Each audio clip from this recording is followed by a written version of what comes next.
అనారోగ్యం, ఉద్యోగం, వ్యాపారం అప్పులతో బాధపడుతున్నారా? వెంటనే జేకేఆర్ గురువు గారికి కాల్ చేసి ఈ వెబినార్ లో జాయిన్ అవ్వండి. Hi viewers, India's largest digital media network Suman టీవీకి స్వాగతం. ప్రస్తుతం మనతో ఉన్నారు motivational speaker, Kinara welfare society founder Nagachandrika Devi garu. అమ్మ నమస్తే. అమ్మ నమస్తే అమ్మ. అమ్మ, గత వీడియోలో తల్లులు రాక్షసంగా ఉండే తల్లులు, యమకింకరులు లాంటి తల్లుల గురించి మాట్లాడుకున్నాం మనం. ఇప్పుడు ఈ వీడియోలో ఏంటి అంటే, ఒక తల్లిని కొడుకులు కొట్టడం, బయటికి తరమడం అనేది ఎంత బాధాకరంగా ఉందంటే, భర్త లేని తల్లిని, అంటే తండ్రి లేని తల్లిని, ఆ కూతురు చనిపోతే ఆ ముగ్గురు పిల్లల్ని ఈ తల్లి పెంచుకుంటూ ఉంటే, ఏదో 5,000 రెంట్ 10,000 అయిపోయేసరికి డబ్బులు అడిగిందికి నువ్వు ఇద్దరు కొడుకుల్ని 5,000 ఇవ్వండి అన్నందుకు ఘోరంగా కొట్టారమ్మ.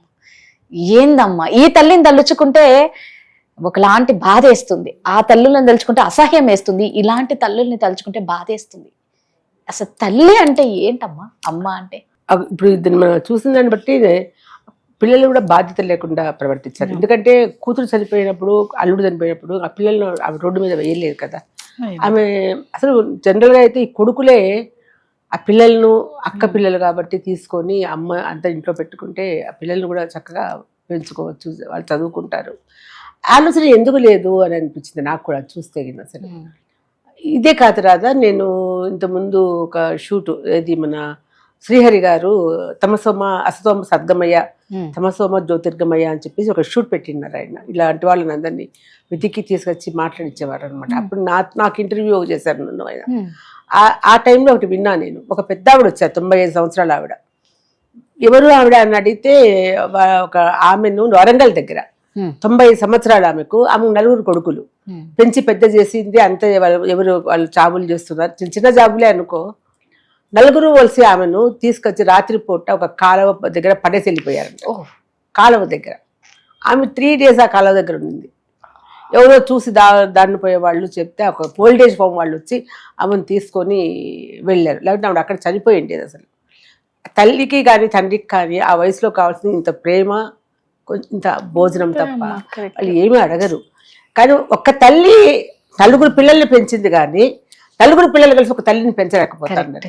ఏంటి ఇది అసలు అర్థం కాదు. అంటే ఆమెకు అన్నం పెట్టడానికి బరువు పడుతున్నారా? సో ఆస్తులు, ఇప్పుడు ఎట్లయినా కూడా ఆస్తిలో తల్లికి ఒక భాగం అనేది ఉంది, తండ్రి వాళ్ళకు ఒక ఉంటుంది భాగం. తల్లిదండ్రులు చేసే తప్పు కూడా ఒకటి చెప్తున్నా నేను. పిల్లలను అతి ప్రేమ పెంచుకొని వాళ్ళ మీద ఒక భరోసా పెట్టుకుంటారు. నన్ను పెంచాలి, వాళ్ళు మమ్మల్ని కూడా మేము పెంచాం కాబట్టి వాళ్ళు మమ్మల్ని చూడాలి అని అనుకుంటారు వీళ్ళు. నన్ను అడిగితే ఈ కాలంలో వాళ్ళ భరోసాలు పెట్టుకోకూడదు. మనం కన్నాము, వాళ్ళని పెంచాము, వాళ్ళ జీవితాలు వాళ్ళు చేస్తున్నారు. కానీ ఒక్కటి ఆస్తి మాత్రం ఏదైనా ఉంటే వీళ్ళు చనిపోయేంత వరకు ఎవరికి ఇవ్వడానికి లేదు. అది చట్టంలో కూడా ఉంది. అది చట్టం అనేది ఎవరికి తెలియడంలే. 2007లోనే వచ్చింది ఈ చట్టం అనేది. మనం అక్కడ ఆర్డీఓ వాళ్ళు, కలెక్టర్ గారు, పోలీస్ స్టేషన్ ఎక్కడ వీళ్ళు వెళ్ళి మాట్లాడితేగినా ఆయన ఖచ్చితంగా వాళ్ళు ఆ కేసు తీసుకొని వాళ్ళు వచ్చి పిల్లల్ని పిలిపించి అక్కడ ఉండే సమస్యను సాల్వ్ చేస్తారు. ఇది ఎంతమంది చేస్తున్నారు? ఎందుకంటే మేము పోలీస్ స్టేషన్కి ఎందుకు పోవాలి, పిల్లల మీద కేసు పెట్టినట్లు అవుతుంది కదా అని చెప్పి ఒక విధానంతో వాళ్ళు వెళ్ళరు.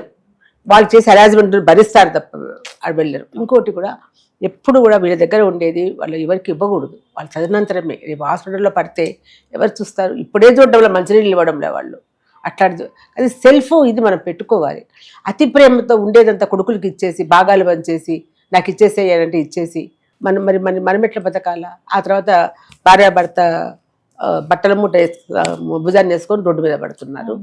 ఆయన పోయినాక ఆమె పోతేనో ఆయన పోతేనో ఇంకొకళ్ళు మిగిలిపోతారు. ఇట్లాంటి దుస్థితి మనమే తెచ్చుకుంటున్నామని నేనంట. ఎందుకంటే ముందే జాగ్రత్త పడాలి మనం. చట్టాలు వచ్చినాయి, పోలీస్ స్టేషన్లకు వెళ్ళొచ్చు, మాట్లాడచ్చు. ఆ కలెక్టర్ గారు చూస్తున్నారు. చాలా కేసెస్ ఇప్పుడు అవుతున్నాయి. ఇవన్నీ కూడా ఖచ్చితంగా చేస్తున్నారు. మాకు సంబంధం లేదు అనడానికి లేదు. పోలీసు వాళ్ళు కానీ ఒక్కసారి వెళ్తే ఆ కేసు తీసుకుంటారు వాళ్ళు. వీళ్ళు ఏంటంటే వెళ్ళి పిల్లల మీద కేసు పెట్టడానికి ఇష్టపడరు. పోలీస్ స్టేషన్కి వెళ్ళాలా అని అంటారు అని చెప్పే ఉద్దేశంతో ఇలా ఆ బాధ పడతారు, రోడ్డు మీద పడతారు. తర్వాత ఇట్లా మీడియా వస్తుంది, ఇవన్నీ జరిగేటివే కదా. ఇప్పుడు నేను చెప్పేది మీకు తెలియకపోవచ్చు. అంటే ఇట్లా కలెక్టర్ గారి దగ్గరికి వెళ్ళొచ్చు, పిటిషన్ పెట్టచ్చు, ఆర్డీఓ గారు వచ్చి చేసేస్తారు, పోలీస్ స్టేషన్కి వస్తారు. ఇవన్నీ ఎంతమందికి తెలుసు? ఈ ప్రభుత్వం కూడా ఇట్లాంటివన్నీ ప్రజలకు తెలియచెప్పాలి. ఇప్పుడు చదువుకున్న వాళ్ళు ఏదో పేపర్లో చూసి తెలుసుకుంటారు. ఎక్కువ మనం అనుకుంటాం, కానీ పల్లెటూళ్ళలో జరుగుతున్నాయి ఇట్లాంటివన్నీ కూడా. వాళ్ళకు ఏం తెలియదు కదా, వాళ్ళకి చదువు రాదు, ఏం తెలియదు. మనకు అసలు నేను అనుకున్నా పల్లెటూరులో కుటుంబాల్లో చాలా బాగా చూస్తారు తల్లిదండ్రులు. ఏమీ లేదు. నాకు తెలిసిన పల్లెటూరులో ఒక పల్లెటూరులో ఆ తండ్రి ఎంతో 8 ఎకరాలు సంపాదిస్తున్నాడు. కనీసం ఒక చిన్న గోసి పట్టుకొని చిన్న ఖద్దరిది ఏదో షర్ట్ వేసుకొని ఎప్పుడు చూసినా చిన్న గుడిసెలో కింద కూర్చొని ఉంటాడు. ఆ పొలాలు అవి చూసుకుంటాడు. ఆ తల్లి అయితే పొద్దున్న పొలంలోకి దిగిందంటే రాత్రి వరకు అక్కడ చేస్తూనే ఉంటుంది ఆమె. తండ్రి చనిపోయినాడు, అతను చనిపోయినాడు, భర్త చనిపోయినాడు. కానీ ఆమె ముసలామని ఇప్పటికీ పని చేస్తోంది. ఆ కష్టం కొడుకుని పెడుతోంది. వాడు ఇక్కడ అన్నం పెట్టడానికి కష్టపడుతుంది, వాడు ఇష్టపడడం లేదు. ఆమె నాకు చెప్తోంది అనమాట, ఎప్పుడైనా ఇదంతా అయినాక నేను లాస్ట్కు నీ దగ్గరికే వస్తామ్మా అని అంటే, నేను సంపాదించి నీ కొడుకుకు పెట్టి అంతా నువ్వు నా దగ్గరికి రావడం ఏంటి? నీకు హక్కు ఉంది, నువ్వు చేసే పని నువ్వే పెట్టుకో, ఎవరి దగ్గరకు వాళ్ళకి ఇదే వచ్చింది. పిల్లలకి సంపాదించినంత పిల్లలకి పెట్టేస్తారు, వచ్చి ఓల్డేజ్ హోమ్స్ లో టీచర్లతో వచ్చి నన్ను హక్కుగా అడుగుతారు మీరు సాకమని. వాళ్ళని ఆడుకునే అవసరం ఏంది నీకు? ఎంత పొలము, ఇంత ఉంది, ఆస్తి ఉంది, ఇల్లు ఉంది సొంతము, నువ్వు అందులో నాకు ఒక భాగం నాకు ఉంది రా నమ్మకం, భర్త భాగం ఆమెకే. కాబట్టి నాకు ఉంది అని అడిగే ఎందుకు మీకు లేకుండా పోతుంది?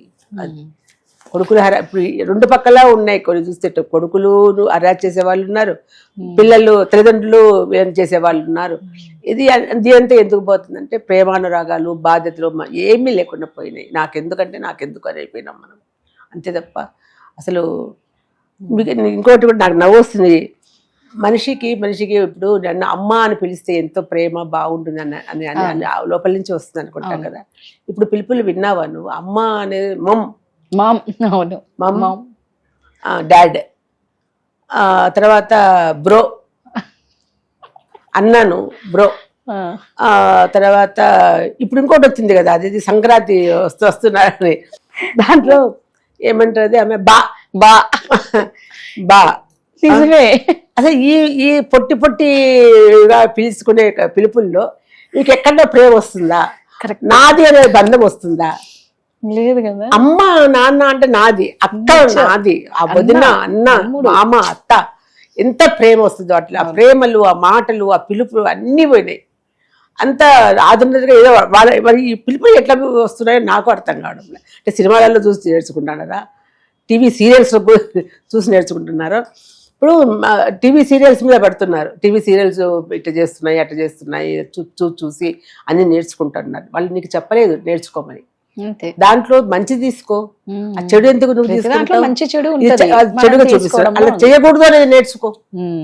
అత్త కోడలు కొట్టుకుంటున్నారు, బెట్ల మీద నూనె పోసింది, జారి కింద పడింది కోడలని, నువ్వు దాన్ని చెయ్యకుండా చెయ్యి, అది చెయ్యకూడదు ఇది అని చెప్పి నేర్చుకో. దీనివల్ల ఎంత కష్టం ఉంది అనేది నేర్చుకో. అంతేగాని ఎప్పుడు చూసినా అన్ని మీడియా అంటే వాళ్ళ రేటింగ్ కోసము దానికోసము పదే చూపిస్తున్నారు. అది కూడా తప్పే. ఎందుకంటే మీరు ఏదో లాభం సంపాదించుకోవాలని ఒక క్రూరంగా జరిగింది ఒకసారి చూస్తే అబ్బా అనిపిస్తుంది. పదే చూస్తా ఉంటే దాన్ని ఎట్ట చంపినారు, ఎట్ట రేపు చేసినారు, ప్రతిదీ చూపిస్తా ఉంటే అది క్రూరత్వం వీడికి కూడా వచ్చేస్తుంది. ఇదేదో బాగుంది అనుకుంటాడు. ఇదంతా కూడా అంటే ప్రతి దాంట్లో మార్పు రావాలి. మార్పు వచ్చినప్పుడే మనము ఒక ప్రశాంతత అనేది, శాంతి లేదు, ప్రశాంతత లేదు, ఆశ ఎక్కువైపోయింది. ఇంత ఉంటే నాకు ఇంకా ఇంత కావాలి. ఏం చేసుకుంటాడు నాకు అర్థం కాదు. ఏం చేసుకుంటావు దాన్ని ఇంత తీసుకొని? మనము 100 సంవత్సరాలు కూడా బతకడం లేదు ఇప్పుడు. 60-70 ఏళ్ళు ఇప్పుడైతే మరి చిన్నపిల్లలే 20 ఏళ్ళ నుంచి పోతున్నారు. బాగా తెలిసిన వాళ్ళే, వాడు 25 సంవత్సరాల అబ్బాయి డాక్టర్ చేశాడు, అన్నీ అయిపోయినాయి, ఇంకా జాబులు జాయిన్ కావాలా. హార్ట్ అటాక్, ఒక్కసారి హార్ట్ అటాక్ తెలియకుండానే ప్రాణం పోయింది అబ్బాయికి.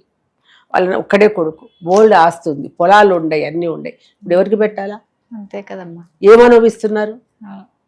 ఎందుకు రాదు ఇవన్నీ కూడా? ఉన్నంత వరకు మనం ప్రేమగా ఉందాం, హ్యాపీగా ఉందాం, బంధాలను దగ్గర తీసుకున్నాం, అమ్మను దగ్గర తీసుకున్నాం, నా కొడుకుల దగ్గర తీసుకున్నాం.